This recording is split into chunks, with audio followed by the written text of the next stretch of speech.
Hello and welcome to this video. This is VBA Unit 5. We're looking at complex conditions and nested if statements. Last unit we talked about if statements, allowing a computer to make a decision, having code that can choose between this value true or this value false for a given condition, and an if statement that has the form if condition, something that's true or false, then, and a true option and possibly a false option and possibly an else if option for multiple steps inside of it. And the conditions we looked at last unit were just simple A's less than B, A's equal to B, A's greater than B. In this unit we want to see that it can get a little more complicated. The conditions can be more complex, allowing us to address more complex problems. So what about those operators that make a condition up? The comparison operators to compare two values to see if they're equal or greater than or less than, we have 6 of those. Equal, not equal, or different than, less than or equal to, greater than or equal to. And the use of the less than symbol and the greater than symbol is combined side by side with no spaces between them. Less than, greater than is how we make a is different than or not equal to test. And in your handout, on the bottom of page 1, you'll see some examples here where we look at some conditions. For example, A is less than B. How that would be evaluated if A was 2 and B was 6. That would be evaluated as 2 less than 6. And that is true or false, depending on the value of A and B at that moment. In the case of A is 2 and B is 6, 2 less than 6 evaluates to true, the third column. A equal to B, 2 is equal to 6 is false. Now for a different value of A and B, at some point as the program runs, variables change values. Their values vary during the execution of the program. That's why they're called variables. So it might be later on A equals B is true, because perhaps A is increasing as the program runs, or B is decreasing, or they're two completely different inputs, second time through and third time through the program. But when A is a 2 and B is a 6, A is equal to is false. A minus B is greater than or equal to B minus A. That would be currently -4 greater than or equal to +4, and that's false. They have the same magnitude, but one's a negative, one's a positive, so those are not the same value. B plus A times B, less than or equal to 18. Remember that multiplication precedence has higher precedence. So the A times B happens first. 2 times 6 happens first, 12. And then 6 plus 12 gives us 18. So that would be evaluated as 18 less than or equal to 18, and the answer to that is they are true. It is less than or equal to. A plus B times C plus 3, greater than C 6 times B plus 3 times A. Just working out the math there, I think you'll see that you have 41 on the left is greater than or equal to 42. 41 greater than or equal to 42 is false. And the last one, B integer divided by 4, that's a slash going from the upper left to the lower right, that's integer divide. B, which is 6, integer divided by 4, equals B integer remainder, or modulo, or mod 4.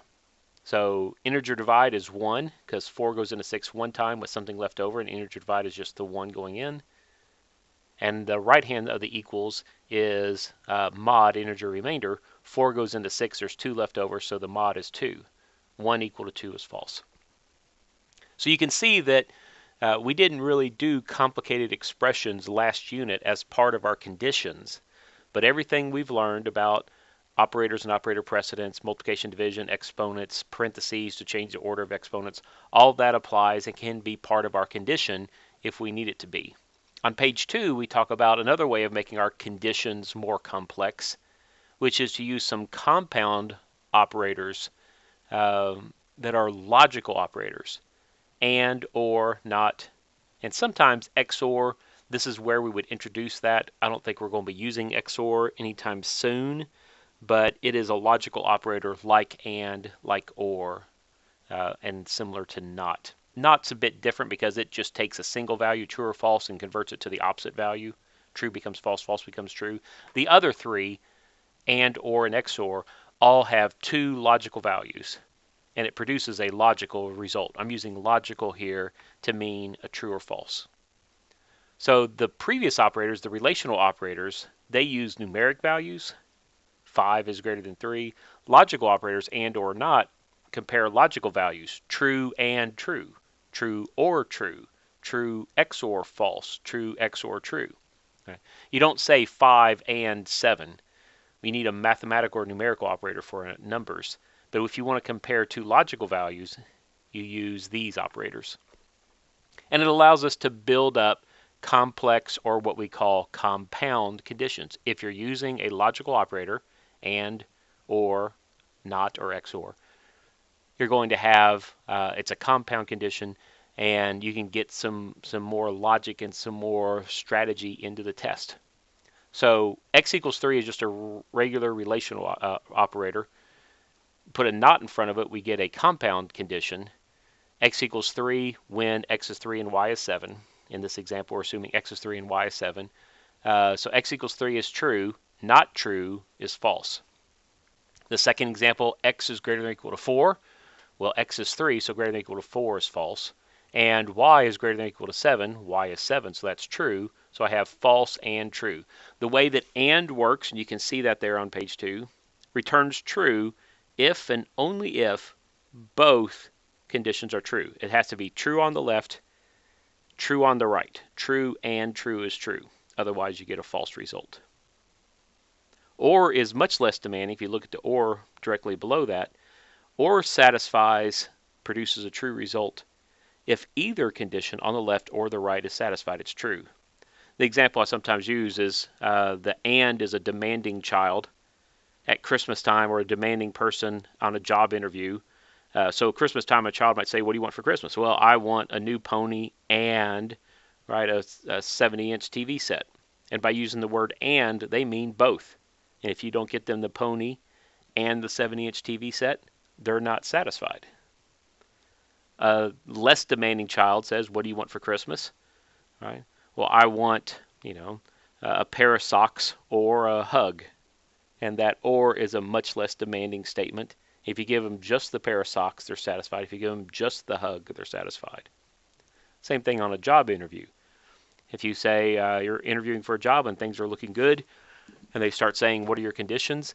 If you say, I need a $10,000 moving expense to bring me from the town I currently live into this town, and I need a private parking place, that is a demanding request. And is demanding. Both must be satisfied to greet the and. You might want to say, well, I'd like a moving bonus, or I'd like a parking place. That's a much less demanding request. Granting either of those two requests will grant the person's will satisfy the person's statement and request. So we're using and or in those same way we use them in everyday language is how we're using them in VBA when we program. And you can see those other examples there. The last example, I'll just point it out because, again, 2 times y happens first.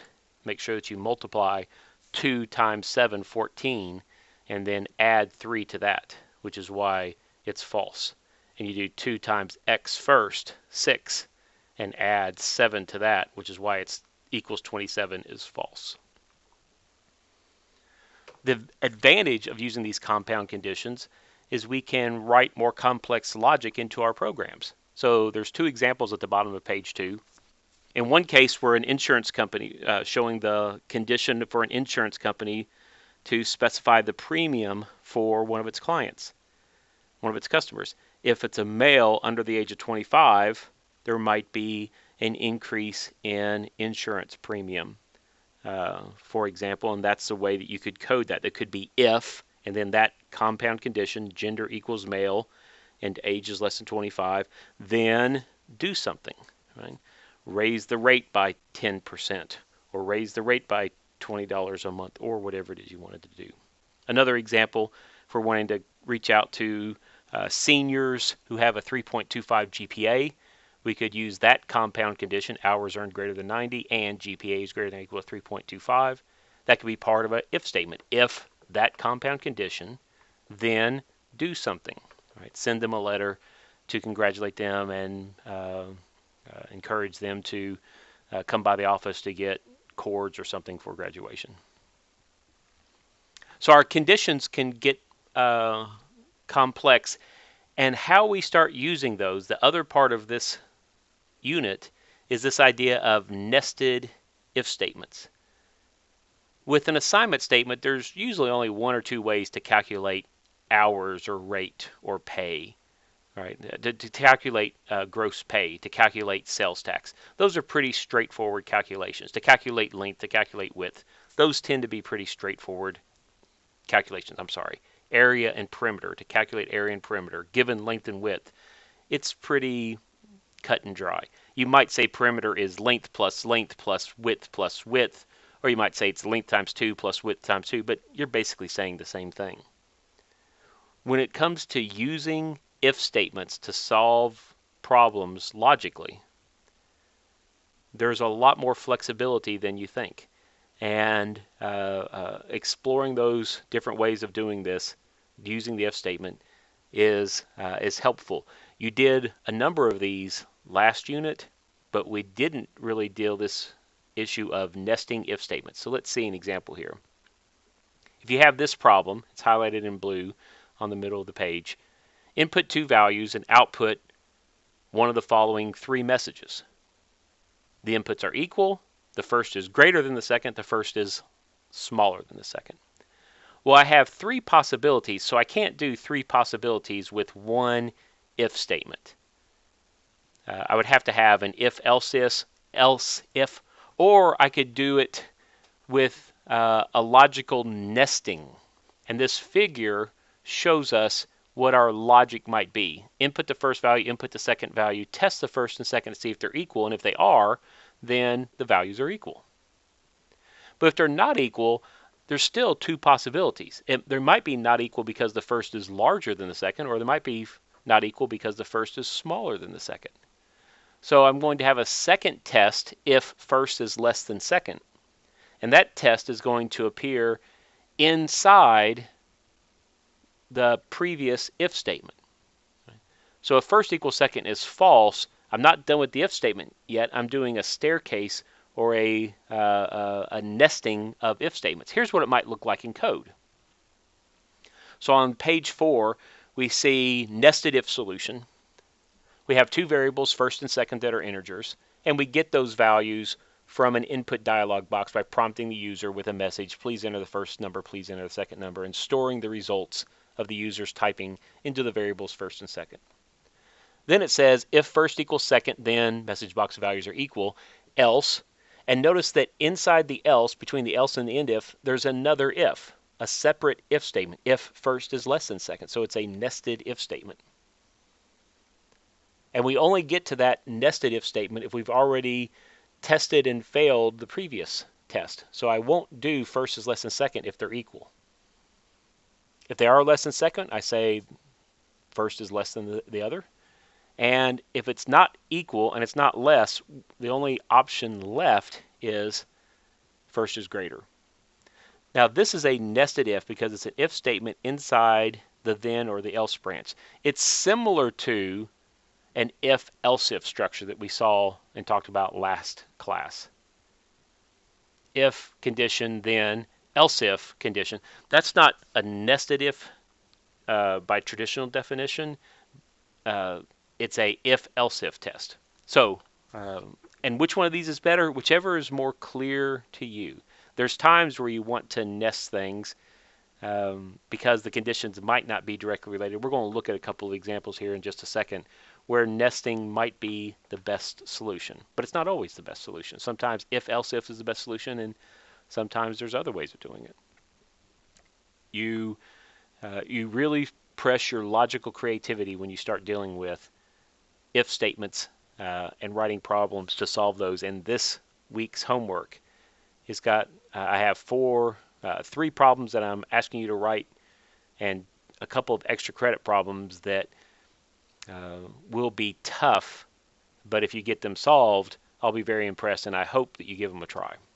One of your homework problems is to type in these two problems from page 4, just as a heads up.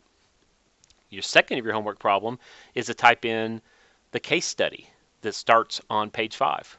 So let's look at this case study. Here's the problem in blue on page 5. Input 3 unduplicated integer values, 5, 7, 9, or 14, 7, and 31. Determine which of those three is the smallest. So that sounds very, very simple. But having three variables makes it a bit more complex.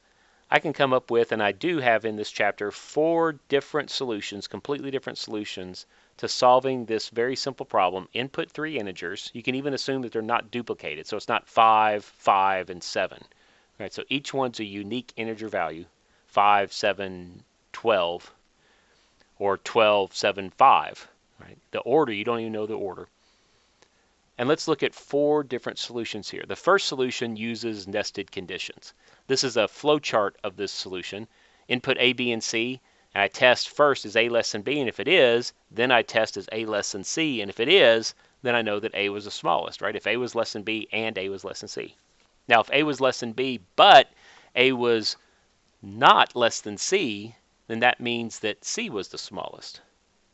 And you can think through that logic and realize that that makes sense. Well, what if that initial test was false? Well, if the initial test was false, A less than B is false, then I know B's a possibility for being the smallest value.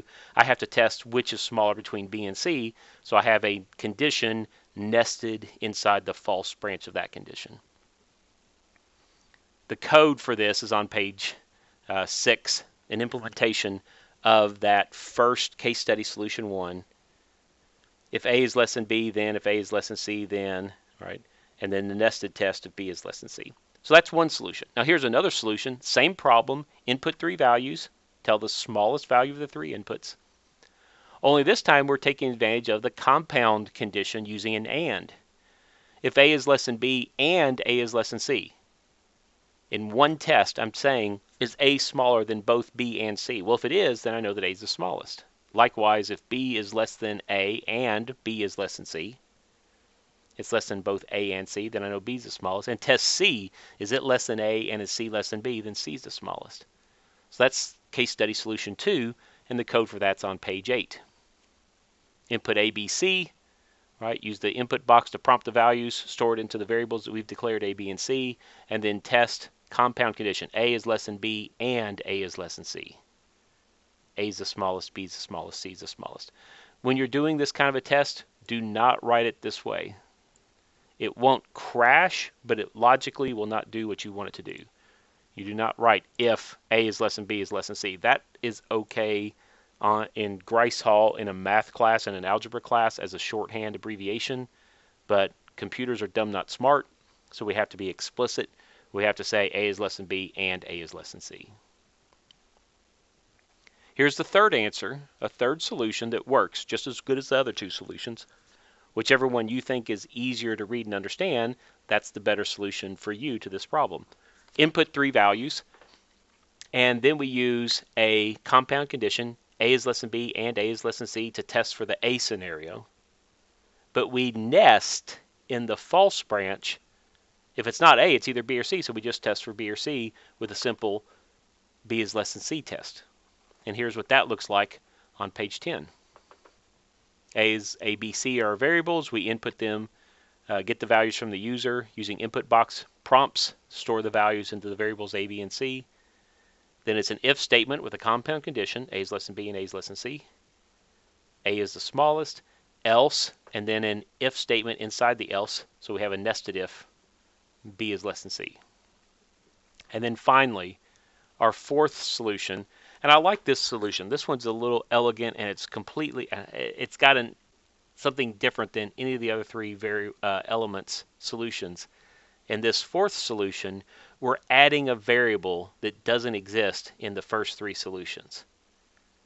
We call this a placeholder variable because we're using it to remember our work as we go along, to kind of remember something.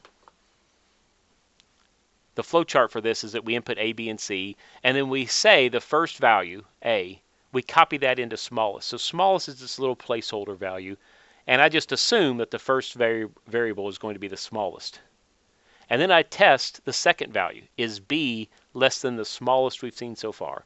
If it is, then B gets copied into smallest. Smallest becomes B. It becomes our new smallest so far.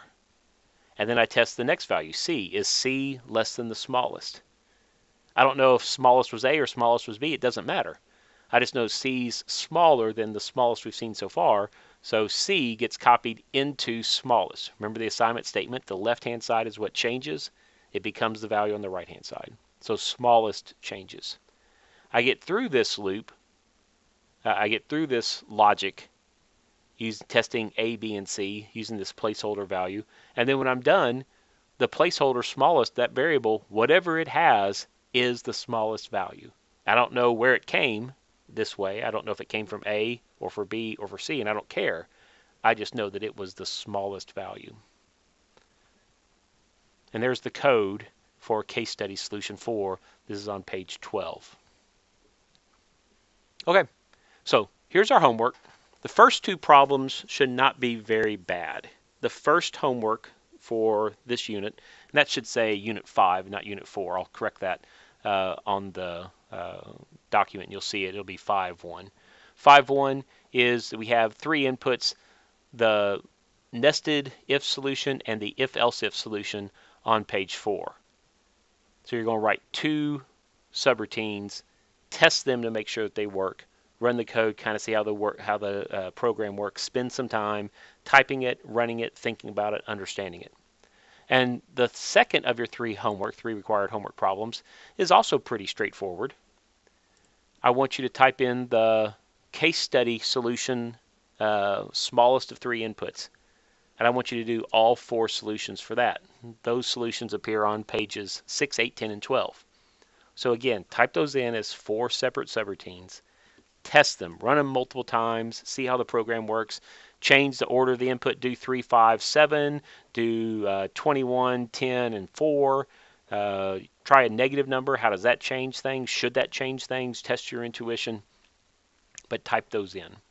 And then the third and the last of the required assignments, programs for this assignment.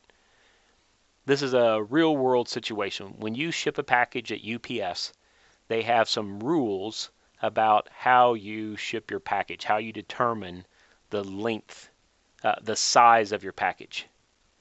Now, normal area is length times width times height, but they're not using that calculation. They have their own calculation that is length plus twice the width plus twice the height. Now, what do we mean by the length? Well, the length is always the longest side. So you turn a box around right there. You can't say it's the top side because you turn the box around, the top changes.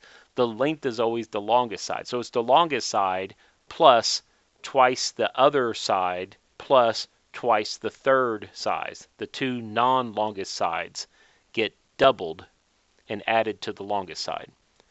What you call those others, they have a term for this called the girth, which is twice the width plus twice the height, where width and height are the non-longest length of the three lengths of the box.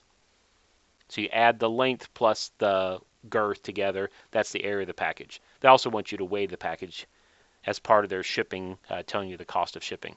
Now, that seems pretty complicated, so I summarized it here for you on page 14. Size is the longest length plus twice the other length plus twice the other length. And you're to write a Visual Basic program that accepts three length values, 5, 6, 7, and it calculates the UPS size based on that UPS length times girth calculation. So if we ran this with the inputs of 2, 3, and 10, 10 is the longest value, so that'll be our length, and these other two get doubled. 2 times 2 is 4, 3 times 2 is 6, 4 plus 6 plus 10 is 20. And that's how we get our UPS size. So I want you to write that program. The trick in writing this program is you have to use if statements to figure out which of these values is the largest value. And then once you know which value is the largest value, you have to calculate the other values. So it might be complex. It might be incredibly intuitive and easy to you. I'll let you think about that and work on that assignment.